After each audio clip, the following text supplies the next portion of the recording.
puisque Dieu ne force personne à le suivre, sinon la terre entière serait sauvée. Comment comprendre la parabole du figuier où si nous ne produisons pas du fruit au moment où le Père en a besoin, il se lève contre nous? À quel moment intervient notre libre arbitre dans ce cas? Celui qui a posé la question fait un mélange. Le mélange est basé sur quoi? Il dit ceci. À quel moment intervient mon libre arbitre Oui. si on m'interdit de voler dans une nation que j'ai choisi d'habiter? En fait, ce n'est pas parce qu'on a le libre arbitre qu'on a le droit de tout faire. Oui. Le libre arbitre ne serait pas libre arbitre s'il n'y avait pas de choix entre le bien et le mal. Évidemment. Donc, quand il est dit que si nous ne produisons pas du fruit, nous serons retranchés. Oui. C'est une loi attachée au figuier. Oui. C'est une loi attachée au sceptre. Je suis le vrai sceptre, vous êtes les sarments. Jean chapitre 15. Tout sarment qui est en moi, qui ne produit pas du fruit, on le coupe. Oui. Oui. Oui ou non? Oui. Mais il faut être sur le sceptre. Donc, si le sceptre représente Christ et que celui qui a le sceptre, c'est le Père, et que nous avons été unis à Christ comme des branches, soit sauvages, soit les branches réelles.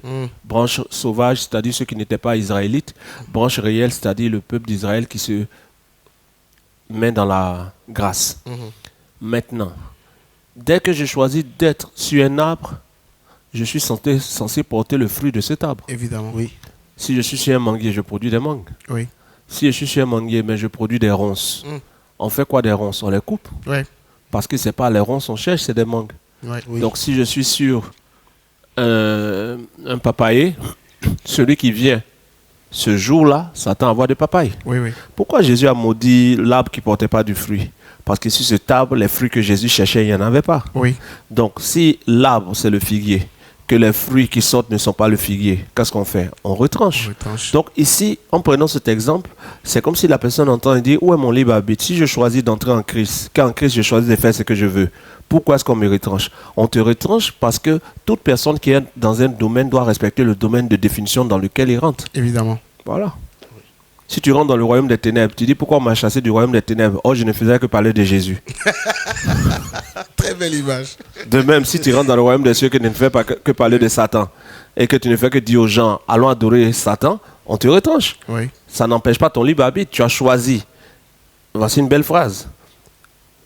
Que ce soit en Dieu, que ce soit pour des hommes, que ce soit pour toutes les relations dans lesquelles vous pourrez rentrer, sachez que si vous êtes capable de choisir de faire quelque chose, ne soyez pas surpris que quelqu'un choisisse de faire le contraire. Homme de Dieu, ça veut dire quoi, s'il vous plaît? En d'autres termes, si je choisis de te négliger, j'ai la sagesse et la maturité de savoir que tu peux choisir de me quitter. Oui. Mais quand tu me quittes, ça ne me remet pas en cause mon libre arbitre. Oui. Parce que dans mon libre arbitre, j'ai choisi de te négliger. Oui. Oui. Si tu as choisi de désobéir, Dieu a le droit de choisir de te chasser. Wow. Ça ne remet pas en cause ton libre arbitre. Wow. De même que tu as choisi de ne pas porter du fruit, Dieu a choisi de te couper. Tu dis, où est ton libre arbitre? Si tu n'en avais pas, sur quelle base tu as choisi de désobéir?